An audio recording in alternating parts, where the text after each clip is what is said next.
भारतीय सेना के सभी टॉप कमांडर्स की कॉन्फ्रेंस आज से दिल्ली में शुरू होगी। 4 दिन तक चलने वाली ये बैठक चीन के साथ तनाव शुरू होने के बाद होने वाली सबसे महत्वपूर्ण बैठकों में से एक है। इस कमांडर्स कॉन्फ्रेंस को 3 सेनाध्यक्ष CDS जनरल विपिन रावत के अलावा रक्षा मंत्री भी संबोधित करेंगे। अमेरिकी विदेश मंत्री माइक पोम्पियो और रक्षा सचिव मार्क टी एस्पर आज नई दिल्ली आएंगे। अमेरिका के दोनों दिग्गज नेता भारत में 2+2 बैठक मंत्री संवाद के तीसरे संस्करण के लिए भारत की राजधानी में शिरकत कर रहे हैं। मंगलवार को भारत और अमेरिका के बीच 2+2 बैठक होनी है। बैठक में चीन की विस्तारवाद नीति पर भी चर्चा होगी। कोरोना संकट के बीच बिहार में विधानसभा चुनाव का प्रचार जोरों पर है और आज पहले चरण के चुनाव प्रचार का अंतिम दिन है। प्रचार का अंतिम दिन होने की वजह से राज्य में आज कई बड़ी चुनावी रैलियां होनी हैं। बीजेपी अध्यक्ष JP Nadda, CM Nitish Kumar, RJD के नेता तेजस्वी यादव समेत कई बड़े नेता आज चुनावी रैली करने जा रहे हैं। बिहार में इस बार 3 चरणों में मतदान हो रहा है। पहले चरण का मतदान 28 अक्टूबर को होना है और इसलिए पहले चरण के प्रचार का आज अंतिम दिन है। आज नीतीश कुमार 3 रैलियां निकालेंगे और जनता से जीत का आशीर्वाद मांगेंगे। छत्तीसगढ़ में विधानसभा के विशेष सत्र से पहले आज भूपेश कैबिनेट की बैठक मुख्यमंत्री निवास में होगी, जिसमें धान खरीदी और नए कृषि कानून को लेकर चर्चा होगी। इसके अलावा छत्तीसगढ़ राज्य स्थापना दिवस के मौके पर दी जाने वाले सौगातों पर भी चर्चा हो सकती है।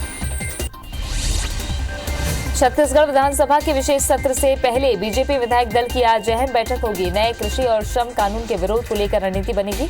वहीं धान खरीदी के डेट को लेकर भी मंथन किया जा सकता है। अशोकनगर में आचार संहिता का उल्लंघन करने पर कांग्रेस प्रत्याशी समेत 21 कार्यकर्ताओं पर केस दर्ज किया गया है। बता दें कि कांग्रेस प्रत्याशी आशा दोहरे बिना अनुमति के गांधी पार्क में मौन धरने पर बैठ गई थी, जिसके बाद जिला प्रशासन और पुलिस ने कार्रवाई की है। दुनिया भर में कोरोना संक्रमितों की संख्या 4 करोड़ 33 लाख के पार पहुंच गई है। वहीं कुल मौत का आंकड़ा 11,58,000 के पार है। अब तक दुनिया में 3 करोड़ 18 लाख से ज्यादा मरीज ठीक भी हुए हैं। दुनिया में 1 करोड़ 26,000 एक्टिव मरीजों का इलाज जारी है। विश्व में कोरोना संक्रमण भारत दूसरे पायदान पर है। देश में कोरोना संक्रमितों की संख्या 79 लाख के पार पहुंच गई है। देश में अब तक 71,33,000 मरीज ठीक होकर घर जा चुके हैं। वहीं कोरोना से अब तक 1,19,000 से ज्यादा लोगों की मौत हुई है। देश में एक्टिव केस लगातार घटते हुए 6,54,000 पहुंच गए हैं। हालांकि पिछले 24 घंटे में 45,000 से ज्यादा नए मरीज सामने आए। मध्य प्रदेश में कोरोना के 951 नए केस मिलने से संक्रमितों की संख्या 1,67,000 के पार पहुंच गई है। प्रदेश में एक दिन में 10 मौत से कुल आंकड़ा 2885 पहुंच गया है। वहीं 1,181 मरीज के डिस्चार्ज होने से कुल आंकड़ा 1,53,000 पहुंच गया। अभी 11,237 एक्टिव मरीजों का इलाज जारी है। हॉटस्पॉट इंदौर में संक्रमितों का आंकड़ा 33,000 पहुंच गया। छत्तीसगढ़ में 24 घंटे में कोरोना के 1,368 नए मरीज से आंकड़ा 1,75,000 के पार पहुंच गया है। वहीं एक्टिव मरीजों की संख्या 23,743 पहुंच गई है। 25 मौत से कुल आंकड़ा 1,818 है। प्रदेश में 1,365 मरीज डिस्चार्ज होने से कुल आंकड़ा 1,50,000 के पार है। राजधानी रायपुर में 144, जांजगीर में 99 और कोरबा में 124 नए मरीज मिले। IPL के 45वें मैच में राजस्थान रॉयल्स ने मुंबई इंडियंस को 8 विकेट से हरा दिया। रॉयल्स पॉइंट्स टेबल में 6वें नंबर पर पहुंच गई। प्लेऑफ के लिए रॉयल्स की उम्मीदें बरकरार हैं। अबुधाबी में खेले गए मैच में मुंबई ने टॉस जीतकर पहले बल्लेबाजी करते हुए 196 रन का टारगेट दिया था। इसके जवाब में राजस्थान ने 18 ओवर 2 बॉल में 2 विकेट गंवाकर 196 रन बनाते हुए मैच जीत लिया। IPL में पंजाब और कोलकाता के बीच आज अहम मुकाबला होगा। शारजाह में टॉस शाम 7 बजे होगा और मैच शाम 7:30 बजे शुरू होगा। मरवाही उपचुनाव को देखते हुए बीजेपी प्रदेश अध्यक्ष विष्णुदेव साय लगातार मरवाही के दौरे पर है। साय यहां लगातार जनसंपर्क कर बीजेपी प्रत्याशी डॉक्टर गंभीर सिंह के लिए वोट की अपील कर रहे हैं। वहीं शराब के मुद्दे पर मोहन मरकाम के बयान पर साय ने कहा कि शराब का रेट जानने के लिए शराब पीना आवश्यक नहीं है। साय ने कांग्रेस को गंगा की शपथ के साथ प्रदेश से पूर्णतः शराबबंदी का वादा याद दिलाया। सांवेर में बीजेपी और कांग्रेस एक दूसरे के खिलाफ आचार संहिता उल्लंघन की शिकायत दर्ज करवा रही है। अब तक दोनों ही दलों के प्रत्याशियों ने 150 से ज्यादा शिकायतें दर्ज कराई है। बीजेपी का आरोप है कि कांग्रेस मतदाताओं को प्रलोभन दे रही है। इधर कांग्रेस का आरोप है कि उन्हें अब तक मतदाता सूची नहीं दी गई। ग्वालियर पहुंचे बीजेपी अनुसूचित जाति मोर्चा के राष्ट्रीय अध्यक्ष लाल सिंह आर्य चुनावी तैयारी में जुटे हुए हैं और बीजेपी अनुसूचित जाति मोर्चा की बैठक लेकर रणनीति बना रहे हैं। उन्होंने कहा कि बीजेपी अंतिम पंक्ति में खड़े व्यक्ति के अधिकारों को देने का काम करती है, लेकिन कांग्रेस ने हमेशा दलितों को वोट बैंक समझा है। डबरा के देहात थाना इलाके में कांग्रेस और बीजेपी कार्यकर्ता आपस में भिड़ गए। सिरोही बरोठा गांव में कांग्रेस प्रत्याशी प्रचार करने गए थे, जिसका बीजेपी कार्यकर्ताओं ने विरोध करना शुरू कर दिया। विरोध के बाद पथराव में एक युवक घायल हो गया, जिसके बाद कांग्रेस प्रत्याशी थाने पहुंचे और बीजेपी नेताओं पर गोली मारने और धमकी देने का आरोप लगाया।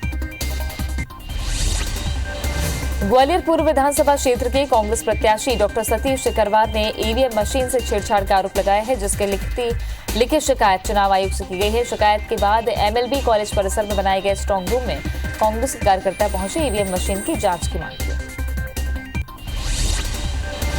मध्य प्रदेश में उपचुनाव की आचार संहिता के चलते जिले की सीमाओं पर पुलिस ने गश्त बढ़ा दी है। चेकिंग के दौरान पुलिस की टीम ने मुरैना जिले के पलावेली चौकी पर 2 लोगों से 21 लाख रुपए कैश जब्त किए। ये राशि दोनों ही लोग आगरा से लेकर आए थे और ग्वालियर की तरफ जा रहे थे। कोंडागांव जिले के केशकाल में 2 वाहनों में भिड़ंत हो गई। हादसे में 2 युवकों की मौके पर ही मौत हो गई। घटना की सूचना मिलने पर फरसगांव पुलिस की टीम मौके पर पहुंची और घायलों को अस्पताल पहुंचाया। हादसा NH 30 मस्सू कुपड़ा के पास हुआ। रायपुर में जमीन की ठगी के आरोपी बंटी बबली की गिरफ्तारी के बाद पीड़ित थाने पहुंचने लगे हैं। दोनों के खिलाफ राजधानी के 3 थानों सिविल लाइन, खमाडी और टिकरापारा में धोखाधड़ी के मामले दर्ज है। गिरफ्तार सिमरन लालवानी और प्रद्युमन शर्मा ने जमीन की ठगी के अलावा मंत्रालय में सरकारी नौकरी लगाने के नाम पर भी कई लोगों से लाखों रुपए ठगे। राजधानी रायपुर में नशेड़ियों द्वारा एम्स अस्पताल में खड़ी एम्बुलेंस में तोड़फोड़ और ड्राइवर से मारपीट की गई। बीती रात 5 नशेड़ियों ने पैसों को लेकर विवाद में ड्राइवरों से जमकर पिटाई की। देर रात भी सन्नी, फूलचंद, छवि और सोनू समेत 2 बाइक पर आए युवकों ने तोड़फोड़ की। पुलिस ने 2 आरोपी छोटू और सोनू को गिरफ्तार कर बाकी फरार की तलाश शुरू कर दी है। बलरामपुर जिले के साबरी थाना क्षेत्र में नक्सलियों की आहट फिर से सुनाई देने लगी है। जिले के जलजली गांव में सर्चिंग पर निकले जवानों पर नक्सलियों ने फायरिंग कर दी। हालांकि जवानों को कोई चोट नहीं आई। वहीं घटना के बाद जवानों ने इलाके में सर्चिंग बढ़ा दी है। सुकमा जिले में नक्सलियों की बड़ी साजिश को कोबरा 201 बटालियन के जवानों ने नाकाम कर दिया है। नक्सलियों ने जगरगुंडा मार्ग पर 7 किलो का आईडी प्लांट कर रखा था, जिसे जवानों ने बरामद कर डिफ्यूज कर दिया है। नक्सलियों ने जवानों को नुकसान पहुंचाने के लिए आईडी प्लांट किया था। इंदौर की चंदन नगर पुलिस ने हत्या करने वाले एक आरोपी जीशान को गिरफ्तार किया है। 2 दिन पहले जावेद नामक युवक की आरोपी ने चाकू मारकर हत्या कर दी थी और फरार हो गया था, जिसके बाद पुलिस ने आरोपी की हिरासत में लेकर पूछताछ की तो पूरा घटनाक्रम सामने आया। फिलहाल पुलिस आरोपी से और पूछताछ कर रही है। बलरामपुर जिले में रेप के आरोपी को पुलिस ने गिरफ्तार कर लिया है। आरोपी ने बीते 18 अक्टूबर को नाबालिग बच्ची को अकेला पाकर घटना को अंजाम दिया था। वहीं पीड़िता की शिकायत के बाद पुलिस ने आरोपी की पतासाजी कर उसे गिरफ्तार किया। महासमुंद पुलिस ने डकैती की कोशिश करने वाले मास्टरमाइंड समेत 4 आरोपियों को गिरफ्तार किया है। 22 अक्टूबर की रात पिथौरा के ईंट कारोबारी के घर रिवॉल्वर और चाकू की नोक पर करीब 10 लोगों ने डकैती का प्रयास किया था, पर घर वालों की सजगता से एक आरोपी पकड़ा गया था। शिकायत के बाद पुलिस ने 2 आरोपियों को भी एक दूसरे दिन गिरफ्तार कर लिया। फिलहाल 3 आरोपी फरार। महासमुंद जिले में शासकीय राशि के बंदरबाट का मामला सामने आया है। कागजों पर 47 लाख का काम दिखाकर राशि निकाल ली गई, पर जमीन पर कोई काम नहीं हुआ। ग्रामीणों की शिकायत सही पाए जाने पर भी कार्रवाई नहीं हो रही है। मीडिया के पहल के बाद जिला पंचायत सीईओ अब कार्रवाई की बात कर रहा है। रीवा में श्रद्धालुओं से भरी गाड़ी अनियंत्रित होकर पलट गई। हादसे में 7 साल के बच्चे की मौत हो गई और 8 से ज्यादा लोग घायल हैं। वहीं घटना के बाद घायलों को अस्पताल में भर्ती कराया गया है। घटना बूढ़ थाना क्षेत्र की है। कोरबा जिले के सूरकाछार में SCCL प्रबंधन की लापरवाही सामने आई है। यहां SCCL के द्वारा भूमिगत खदान से निकलने वाले काले गंदे पानी को नदी नालों में बिना फिल्टर के छोड़ा जा रहा है। इससे नदी नाले का पानी प्रदूषित तो हो ही रहा है, साथ ही इस पर रहने वाले जीव जंतुओं पर भी प्रतिकूल प्रभाव पड़ रहा है।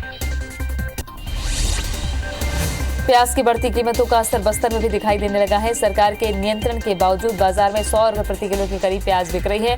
प्रदेश के दूसरे इलाकों की तुलना में बस्तर की दूरी ज्यादा होने की वजह से यहां वास्तविक कीमत से कहीं ऊंचे दाम पर दूसरे सामान भी मिलते हैं। जबलपुर के ऐतिहासिक गोल बाजार को दिल्ली के कनॉट प्लेस की तर्ज पर विकसित किया जाएगा। इसके लिए स्मार्ट सिटी कंपनी लिमिटेड ने एक खाका तैयार कर लिया है। गोल बाजार के जीर्णोद्धार के लिए स्मार्ट सिटी द्वारा 40 करोड़ की राशि खर्च की जाएगी। पहले चरण में ठेकेदार का चयन कर उसे काम करने का कार्य आदेश भी जारी कर दिया गया। धमतरी में इन दिनों बड़ी तादाद में इल्लियां नजर आ रही हैं, जो फसलों के लिए चुनौतियां साबित हो रही हैं। साथ ही ये इल्लियां एक खास किस्म के पेड़ों को निशाना बना रही हैं। धमतरी में पहली बार इतनी तादाद में इल्लियां देखी गई है। इस संबंध में महापौर ने कृषि विभाग को दवाई छिड़काव के लिए जानकारी दी। कोरिया जिले के मनेंद्रगढ़ में गुजराती समाज के सामाजिक भवन को बने 50 साल पूरे हो गए हैं। इसी के उपलक्ष्य में यहां गरबे का आयोजन किया गया, जिसमें कोरोना गाइडलाइन का पालन करते हुए महिलाएं, पुरुष और बच्चों ने गरबा किया। विजयदशमी के मौके पर रायपुर की पुलिस लाइन में विधि विधान से शस्त्र पूजा की गई। एसएसपी अजय यादव ने 5 हवाई फायर करके शस्त्र पूजा की विधिवत परंपरा का निर्वहन किया। इस मौके पर एसएसपी समेत पुलिस विभाग के आला अधिकारी मौजूद रहे। ग्वालियर के देवघर में विजयदशमी के अवसर पर ज्योतिरादित्य सिंधिया राजशाही पोशाक पहनकर पहुंचे, जहां उन्होंने अपने देवी देवताओं की पूजा अर्चना की। उसके बाद उन्होंने सिंधिया राज परिवार के प्रतीक ध्वज और शस्त्रों की भी पूजा की और कुलदेवी का आशीर्वाद लिया।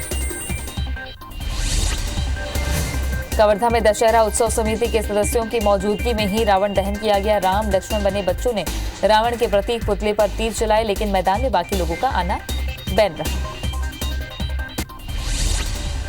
इंदौर के दशहरा मैदान में रावण दहन किया गया, लेकिन इस बार कोरोना का असर रावण दहन पर देखने को मिला। हर साल 111 फीट का रावण बनाया जाता था, लेकिन इस बार महज 35 फीट का ही रावण बनाया गया। लोगों ने मास्क लगाकर और सोशल डिस्टेंसिंग का पालन करते हुए पर्व मनाया। देश में दशहरा पर्व की धूमधाम देखी गई।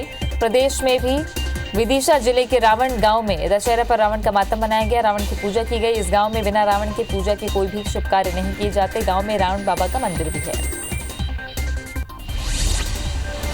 दशहरा पर जहां देश में दशानन का पुतला जलाया गया, तो वहीं इंदौर के परदेशीपुरा में रावण की पूजा की गई। यहां रावण का मंदिर है। मंदिर में 10 फीट ऊंची अष्टधातु की दशानन की प्रतिमा है, जिसकी पूजा की जाती है। भोपाल की शान बोट क्लब को बीते 2 साल से प्रशासन नो व्हीकल जोन बनाने की कोशिश कर रहा है, लेकिन ये कोशिशें केवल कागजों में ही सिमट कर रह गई हैं।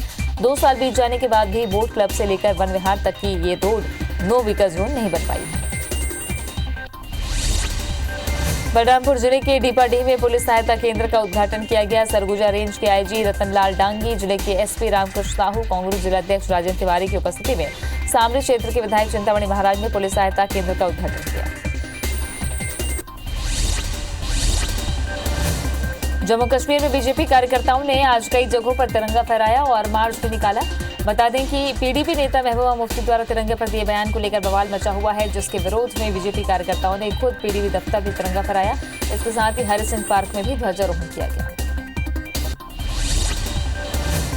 कोरोना संकट के बीच बिहार में विधानसभा चुनाव का प्रचार जोरों पर है और आज पहले चरण के चुनाव प्रचार का अंतिम दिन है। प्रचार का अंतिम दिन होने की वजह से राज्य में आज कई बड़ी चुनावी रैलियां होनी है। बीजेपी अध्यक्ष JP Nadda, CM Nitish Kumar, RJD के नेता तेजस्वी यादव समेत कई बड़े नेता आज चुनावी रैली करने जा रहे हैं।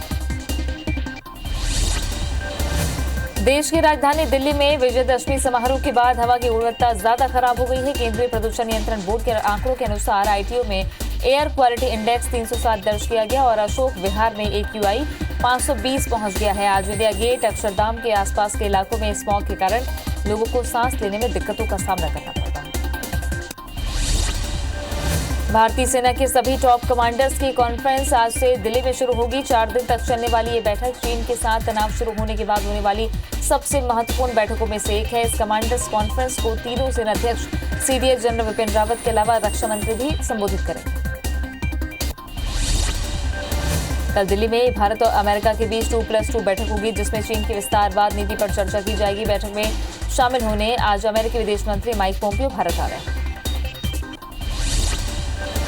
अमेरिकी विदेश मंत्री माइक पोम्पियो और रक्षा सचिव मार्क टी एस्पर आज नई दिल्ली आएंगे। अमेरिका के दोनों दिग्गज नेता भारत में 2+2 बैठक मंत्री संवाद के 3रे संस्करण के लिए भारत की राजधानी में शिरकत कर रहे हैं। मंगलवार को भारत और अमेरिका के बीच 2+2 बैठक होनी है। बैठक में चीन की विस्तारवाद नीति पर भी चर्चा होगी। दुनिया भर में कोरोना संक्रमितों की संख्या 4 करोड़ 33 लाख के पार पहुंच गई है। वहीं कुल मौत का आंकड़ा 11,58,000 के पार है। अब तक दुनिया में 3 करोड़ 18 लाख से ज्यादा मरीज ठीक भी हुए हैं। वहीं दुनिया में 1 करोड़ 26,000 एक्टिव मरीजों का इलाज जारी है। विश्व में कोरोना संक्रमण में भारत दूसरे पायदान पर बना हुआ है।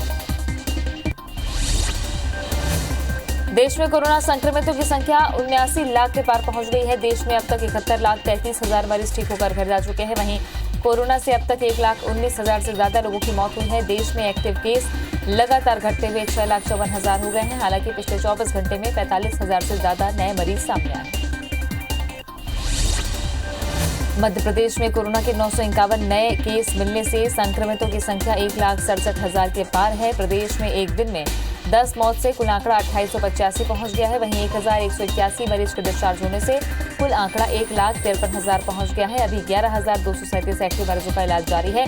हॉटस्पॉट इंदौर में संक्रमितों का आंकड़ा 33,000 पहुंच गया। छत्तीसगढ़ में 24 घंटे में कोरोना के 1,368 नए मरीज से आंकड़ा 1,75,000 के पार पहुंच गया। वहीं एक्टिव मरीजों की संख्या 23,743 पहुंच गई है। 25 मौत से कुल आंकड़ा 1,818 पहुंच गया। प्रदेश में 1,365 मरीज डिस्चार्ज होने से कुल आंकड़ा 1,50,000 के पार है। राजधानी रायपुर में 144, जांजगीर में 99 और कोरबा में 124 नए मरीज मिले। आईपीएल में पंजाब और कोलकाता के बीच आज अहम मुकाबला होगा। शारजाह में टॉस शाम 7 बजे होगा और मैच शाम 7:30 बजे से शुरू होगा। छत्तीसगढ़ में विधानसभा के विशेष सत्र से पहले आज भूपेश कैबिनेट की बैठक मुख्यमंत्री निवास में हो रही है। बैठक में धान खरीदी और नए कृषि कानून को लेकर चर्चा हो रही है। इसके अलावा छत्तीसगढ़ राज्य स्थापना दिवस के मौके पर दी जाने वाले सौगात पर भी चर्चा के आसार। छत्तीसगढ़ विधानसभा के विशेष सत्र से पहले बीजेपी विधायक दल की आज अहम बैठक होगी। नए कृषि और श्रम कानून के विरोध को लेकर रणनीति बनेगी। वहीं धान खरीदी की डेट को लेकर भी मंथन किया जा सकता है। ग्वालियर से आरएसएस कार्यकर्ता राजेश कुमार की चिट्ठी वायरल हो रही है, जिसे कांग्रेस नेता दिग्विजय सिंह ने वायरल किया है। आरएसएस प्रमुख मोहन भागवत को लिखी चिट्ठी में आरएसएस कार्यकर्ता लोकतंत्र बचाने की मांग कर रहे हैं। ट्वीट में दिग्विजय ने कहा कि आरएसएस कार्यकर्ता ने अपनी पीड़ा बताई है, आम लोग भी इस चिट्ठी को जरूर पढ़ें। मरवाही उपचुनाव के साथ साथ इलाके के कांग्रेसी नेता अनूपपुर विधानसभा सीट पर भी चुनाव प्रचार करने लगे हैं। दरअसल अनूपपुर मध्य प्रदेश का सीमावर्ती जिला है, जिसके चलते यहां के कांग्रेसी नेता अनूपपुर विधानसभा से प्रत्याशी विश्वनाथ सिंह कुंजाम के पक्ष में जनसंपर्क और नुक्कड़ सभा कर रहे हैं। गृह मंत्री डॉक्टर नरोत्तम मिश्रा ने भांडेर सीट में पार्टी प्रत्याशी रक्षा सरोनिया के लिए सेमई और अकोला में नुक्कड़ सभाएं ली। मिश्रा ने राहुल लोधी के बीजेपी की सदस्यता पर कांग्रेस के नेतृत्व को अक्षम बताते हुए कमलनाथ पर सीधा हमला किया। नरोत्तम मिश्रा ने जीत का दम भरने वाले कांग्रेसी नेताओं को अपना घर संभालने की नसीहत दी है। मरवाही प्रचार का अनोखा अंदाज देखने को मिल रहा है। मनेंद्रगढ़ विधायक डॉक्टर विनय जायसवाल कभी नगाड़ा बजाते तो कई मतदाताओं की आंखों का जांच करते नजर आते हैं। मरवाही में कांग्रेस ने प्रचार में अपनी पूरी ताकत झोंकते हैं। विधायक डॉक्टर जायसवाल और अन्य कार्यकर्ताओं ने कांग्रेस प्रत्याशी डॉक्टर के ध्रुव के समर्थन में सघन प्रचार प्रसार किया। अशोकनगर में आचार संहिता का उल्लंघन करने पर कांग्रेस प्रत्याशी समेत 21 कार्यकर्ताओं पर केस दर्ज किया गया है। बता दें कि कांग्रेस प्रत्याशी आशा दोहरे बिना अनुमति के गांधी पार्क पर मौन धरने पर बैठ गई थी, जिसके बाद जिला प्रशासन और पुलिस ने कार्रवाई की है। मध्य प्रदेश के पूर्व मंत्री सज्जन सिंह वर्मा का ट्वीट कर दल बदलने वालों पर जमकर निशाना उन्होंने साधा है। ट्वीट में सज्जन सिंह वर्मा ने लिखा, सौदा भले ही करोड़ों में किया हो, लेकिन इज्जत 2 कौड़ी की भी नहीं बची। मोहन मरकाम प्रचार के दौरान लोगों से चीर परिचित अंदाज में मिल रहे हैं। जनता ने भी बढ़ चढ़कर उनकी नुक्कड़ सभाओं में हिस्सा लिया। प्रदेश अध्यक्ष ने जहां कांग्रेस सरकार की उपलब्धियों को गिनाया, तो वहीं जनता की मूलभूत सुविधाओं को लेकर सरकार की प्रतिबद्धता को भी समझाया। मरकाम ने कांग्रेस के प्रत्याशी के पक्ष में वोट की अपील की है। सांवेर में बीजेपी और कांग्रेस एक दूसरे के खिलाफ आचार संहिता उल्लंघन की शिकायतें दर्ज करवा रही हैं। अब तक दोनों ही दलों के प्रत्याशियों ने 150 से ज्यादा शिकायतें दर्ज कराई है। बीजेपी का आरोप है कि कांग्रेस मतदाताओं को प्रलोभन दे रही है। इधर कांग्रेस का आरोप है कि उन्हें अब तक मतदाता सूची नहीं दी गई है। ग्वालियर पहुंचे बीजेपी अनुसूचित जाति मोर्चा के राष्ट्रीय अध्यक्ष लाल सिंह आर्य चुनावी तैयारी में जुटे हुए हैं और बीजेपी अनुसूचित जाति मोर्चा की बैठक लेकर रणनीति बना रहे हैं। उन्होंने कहा कि बीजेपी अंतिम पंक्ति में खड़े व्यक्ति के अधिकारों को देने का काम करती है, लेकिन कांग्रेस ने हमेशा दलितों को वोट बैंक समझा है। डबरा के देहात थाना इलाके में कांग्रेस और बीजेपी कार्यकर्ता आपस में भिड़ गए। सिरोही बरोठा गांव में कांग्रेस प्रत्याशी प्रचार करने गए थे, जिसका बीजेपी कार्यकर्ताओं ने विरोध करना शुरू कर दिया। विरोध के बाद पथराव में एक युवक घायल हो गया, जिसके बाद कांग्रेस प्रत्याशी थाने पहुंच गए और बीजेपी नेताओं पर गोली मारने और धमकी देने का आरोप लगाया। ग्वालियर पूर्व विधानसभा क्षेत्र के कांग्रेस प्रत्याशी डॉक्टर सतीश सिकरवार ने ईवीएम मशीन से छेड़छाड़ का आरोप लगाया है, जिसकी लिखित शिकायत चुनाव आयोग से की है। शिकायत के बाद एमएलबी कॉलेज परिसर में बनाए गए स्ट्रांग रूम में कांग्रेस के कार्यकर्ता पहुंचे, ईवीएम मशीन की जांच की मांग की है। मध्य प्रदेश में उपचुनाव की आचार संहिता के चलते जिले की सीमाओं पर पुलिस ने गश्त बढ़ा दी है। चेकिंग के दौरान पुलिस की टीम ने मुरैना जिले के पलावेली चौकी पर 2 लोगों से 21 लाख रुपए कैश जब्त किए। ये राशि दोनों ही लोग आगरा से लेकर आए थे और ग्वालियर की तरफ जा रहे थे। कोरिया जिले के मनिंदरगढ़ सामुदायिक स्वास्थ्य केंद्र में बद इंतजामी को लेकर एमएलए गुलाब कमरों ने अस्पताल प्रबंधन को फटकार लगाई है। शिकायत मिलने पर विधायक औचक निरीक्षण के लिए पहुंचे। बता दें कि महिला डॉक्टर की ओर से मरीजों से ऑपरेशन के नाम पर वसूली किए जाने की शिकायत की थी।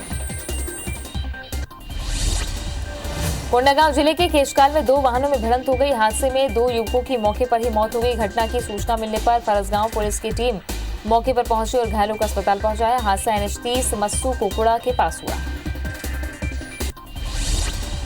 रायपुर के रामाभाटा इलाके में युवक की लाश मिलने से सनसनी फैल गई। शरीर पर धारदार हथियार से चोट के निशान होने पर हत्या की आशंका जताई जा रही है। अभी शव की पहचान नहीं हो पाई। वहीं खमतराई थाना पुलिस मामले की जांच कर रही है।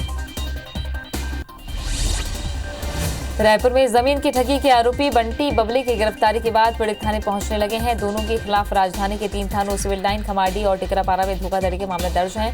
गिरफ्तार सिमरन लालवानी और प्रद्युम्न शर्मा ने जमीन की ठगी के अलावा मंत्रालय में सरकारी नौकरी लगाने के नाम पर भी कई लोगों से लाखों रुपए की ठगी की। राजधानी रायपुर में नशेड़ियों द्वारा एम्स अस्पताल में खड़ी एम्बुलेंस में तोड़फोड़ और ड्राइवरों से मारपीट की गई। बीती रात 5 नशेड़ियों ने पैसों को लेकर विवाद में ड्राइवरों से जमकर पिटाई की। देर रात भी सन्नी, फूलचंद, छवि और सोनू समेत 2 बाइकों पर आए युवकों ने तोड़फोड़ की। पुलिस ने 2 आरोपी छोटू और सोनू को गिरफ्तार कर बाकी फरार की तलाश शुरू कर दी है।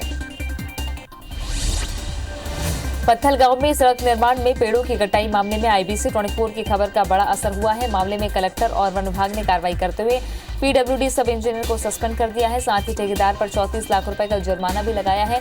बता दें कि वन विभाग की रिपोर्ट के बाद DM ने मौके पर जाकर निरीक्षण किया था और सड़क निर्माण को लेकर जांच के आदेश भी दिए। बिलासपुर के तोरवा थाना इलाके से चाकूबाजी की घटना सामने आई है। आपसी विवाद के बाद अज्ञात बदमाशों ने 2 युवकों पर चाकू से हमला कर दिया। घटना के बाद दोनों को घायल अवस्था में सिम्स में भर्ती कराया गया है। वहीं पुलिस की टीम आरोपियों की तलाश में जुटी है। सुप्रीम कोर्ट को चुनाव आयोग ने बड़ी राहत दी है। शीर्ष अदालत ने ग्वालियर हाईकोर्ट के फैसले पर रोक लगा दी है। बता दें कि ग्वालियर हाईकोर्ट ने चुनावी सभाओं पर रोक लगाई थी, जिसके फैसले को अब सुप्रीम कोर्ट ने रोक लगा दी। कोर्ट ने वर्चुअल प्रचार के निर्देश दिए हैं। साथ ही नियम तोड़ने वालों पर कार्रवाई करने की भी बात कही है। बलरामपुर जिले के सामरी थाना क्षेत्र में नक्सलियों की आहट फिर से सुनाई देने लगी है। जिले के जलजली गांव में सर्चिंग पर निकले जवानों पर नक्सलियों ने फायरिंग कर दी। हालांकि जवानों को कोई चोट नहीं आई। घटना के बाद जवानों ने इलाके में सर्चिंग बढ़ा दी है। सुकमा जिले में नक्सलियों की बड़ी साजिश को कोबरा 201 बटालियन के जवानों ने नाकाम कर दिया है। नक्सलियों ने जगरगुंडा मार्ग पर 7 किलो का ID प्लांट कर रखा था, जिसे जवानों ने बरामद कर डिफ्यूज कर दिया है। नक्सलियों ने जवानों को नुकसान पहुंचाने के लिए ID प्लांट किया था। इंदौर की चंदननगर पुलिस ने हत्या करने वाले एक आरोपी जीशान को गिरफ्तार किया है। 2 दिन पहले जावेद नामक युवक की आरोपी ने चाकू मारकर हत्या कर दी थी और फरार हो गया था, जिसके बाद पुलिस ने आरोपी को हिरासत में लेकर पूछताछ की तो पूरा घटनाक्रम सामने आया। फिलहाल पुलिस आरोपी से पूछताछ कर रही है। बलरामपुर जिले में रेप के आरोपी को पुलिस ने गिरफ्तार कर लिया है। आरोपी ने बीते 18 अक्टूबर को नाबालिग बच्चे को अकेला पाकर घटना को अंजाम दिया था। वहीं पीड़िता की शिकायत के बाद पुलिस ने आरोपी की पतासाजी कर गिरफ्तार किया। महासमुंद पुलिस ने डकैती की कोशिश करने वाले मास्टरमाइंड समेत 4 आरोपियों को गिरफ्तार कर लिया। 22 अक्टूबर की रात पिथौरा के ईद कारोबारी के घर रिवॉल्वर और चाकू की नोक पर करीब 10 लोगों ने डकैती का प्रयास किया था। घर वालों की सजगता से एक आरोपी पकड़ा गया। शिकायत के बाद पुलिस ने 2 आरोपी को भी दूसरे दिन गिरफ्तार कर लिया था। फिलहाल 3 आरोपी फरार हैं। महासमुंद जिले में शासकीय राशि के बंदरबाट का मामला सामने आया है। कागजों पर 47 लाख का काम दिखाकर राशि निकाल ली गई, पर जमीन पर कोई काम नहीं हुआ। ग्रामीणों की शिकायत सही पाए जाने पर भी कार्रवाई नहीं हो रही है। मीडिया के पहल के बाद जिला पंचायत सीईओ अब कार्रवाई की बात कर रहे हैं। रीवा में श्रद्धालुओं से भरी गाड़ी अनियंत्रित होकर पलट गई। हादसे में 7 साल के बच्चे की मौत हो गई और 8 से ज्यादा लोग घायल हैं। वहीं घटना के बाद घायलों को अस्पताल में भर्ती कराया गया। घटना गुड़ थाने क्षेत्र की है। कोरबा जिले के सूरा कछार में एसएससीएल प्रबंधन की लापरवाही सामने आई है। यहां एसएससीएल के द्वारा भूमिगत खदान से निकलने वाले काले गंदे पानी को नदी नालों में बिना फिल्टर किए छोड़ा जा रहा है। इससे नदी नाले का पानी प्रदूषित तो हो ही रहा है, साथ ही इसमें रहने वाले जीव जंतुओं पर भी प्रतिकूल प्रभाव पड़ रहा है। प्याज की बढ़ती कीमतों का असर बस्तर में भी दिखाई देने लगा है। सरकार के नियंत्रण के बावजूद बाजार में 100 रुपए प्रति किलो के करीब प्याज बिक रही है। प्रदेश के दूसरे इलाकों की तुलना में बस्तर की दूरी ज्यादा होने की वजह से यहां वास्तविक कीमत से कहीं ऊंचे दाम पर दूसरे सामान भी मिलते हैं। जबलपुर के ऐतिहासिक गोल बाजार को दिल्ली के कनॉट प्लेस की तर्ज पर विकसित किया जाएगा। इसके लिए स्मार्ट सिटी कंपनी लिमिटेड ने खाका तैयार कर लिया है। गोल बाजार के जीर्णोद्धार के लिए स्मार्ट सिटी द्वारा 40 करोड़ की राशि खर्च की जाएगी। पहले चरण में ठेकेदार का चयन कर उसे काम करने का कार्य आदेश भी जारी कर दिया गया है। धमतरी में इन दिनों बड़ी तादाद में इल्लियां नजर आ रही हैं, जो फसलों के लिए चुनौतियां साबित हो रही हैं। साथ ही इल्लियां एक खास किस्म के पेड़ों को निशाना बना रही हैं। धमतरी में पहली बार इतनी तादाद में इल्लियां देखी गई हैं। इस संबंध में महापौर ने कृषि विभाग को दवाई छिड़काव के लिए जानकारी दी है। कोरिया जिले के मनेंद्रगढ़ में गुजराती समाज के सामाजिक भवन को बने 50 साल पूरा हो गए और इसी के उपलक्ष्य में यहां गरबे का आयोजन किया गया, जिसमें कोरोना गाइडलाइन का पालन करते हुए महिलाएं, पुरुष और बच्चों ने गरबा किया। जबलपुर के वेटनरी कॉलेज के लाइब्रेरी में अचानक तेंदुआ घुस आया। घटना की सूचना मिलने पर वन विभाग की टीम मौके पर पहुंची। वहीं रेस्क्यू अभी जारी है। मामला सिविल लाइन थाना इलाके का है। भोपाल में विजयदशमी के मौके पर पुलिस लाइन में शस्त्र की पूजा की गई। पुलिस अधिकारियों ने विधि विधान के साथ शस्त्र की पूजा की। इस दौरान पुलिस विभाग के बड़े अधिकारी भी मौजूद थे। विजयदशमी के मौके पर रायपुर के पुलिस लाइन में विधि विधान से शस्त्र पूजा की गई। एसएसपी अजय यादव ने 5 हवाई फायर करके शस्त्र पूजा की विधिवत परंपरा का निर्वहन किया। इस मौके पर एसएसपी समेत पुलिस विभाग के आला अधिकारी मौजूद रहे। ग्वालियर के देवघर में विजयदशमी के अवसर पर ज्योतिरादित्य सिंधिया राजशाही पोशाक पहनकर पहुंचे, जहां उन्होंने अपने देवी देवताओं की पूजा अर्चना की। उसके बाद उन्होंने सिंधिया राज परिवार के प्रतीक ध्वज और शस्त्रों का भी पूजन किया और कुल देवी का आशीर्वाद लिया। कवर्धा में दशहरा उत्सव समिति के सदस्यों की मौजूदगी में ही रावण दहन किया गया। राम लक्ष्मण बने बच्चों ने रावण के प्रतीक पुतले पर तीर चलाए, लेकिन मैदान में बाकी लोगों का आना बैन रहा। इंदौर के दशहरा मैदान में रावण दहन किया गया, लेकिन इस बार कोरोना का असर रावण दहन पर देखने को मिला। हर साल 111 फीट का रावण बनाया जाता था, लेकिन इस बार महज 35 फीट का ही रावण बनाया गया। लोगों ने मास्क लगाकर और सोशल डिस्टेंस का पालन करते हुए पर्व मनाया। आज जहां देश प्रदेश में दशहरा पर्व धूमधाम से मनाया गया, तो वहीं मध्य प्रदेश के विदिशा जिले के रावण गांव में दशहरा पर रावण का मातम मनाया गया। रावण की पूजा की गई। इस गांव में बिना रावण की पूजा के कोई भी शुभ कार्य नहीं किए जाते। गांव में रावण बाबा का मंदिर भी है। दशहरा पर जहां देश में दशानन का पुतला जलाया गया, तो वहीं इंदौर के परदेशीपुरा में रावण की पूजा की गई। यहां रावण का मंदिर भी है। मंदिर में 10 फीट ऊंची अष्टधातु की दशानन की प्रतिमा है, जिसकी पूजा की जाती है। राजधानी के बीटीआई ग्राउंड में इस साल दशहरा महोत्सव का आयोजन नहीं हो सका। खमाडी सार्वजनिक दशहरा उत्सव की पुरानी और नई समिति ने इसके लिए काफी प्रयास भी किया। दशहरा उत्सव को लेकर दोनों पक्ष अब अपना दावा मनवाने के लिए थाने में भी जुटे। अंत में विवाद के बीच देर शाम थाने के सामने ही रावण दहन कर दिया गया। भोपाल के शान बोट क्लब को बीते 2 साल से प्रशासन नो व्हीकल जोन बनाने की कोशिश कर रहा है, लेकिन ये कोशिशें केवल कागजों में ही सिमट कर रह गई हैं। 2 साल बीत जाने के बाद भी बोट क्लब से लेकर वन विहार तक की ये रोड नो व्हीकल जोन नहीं बन पाई है।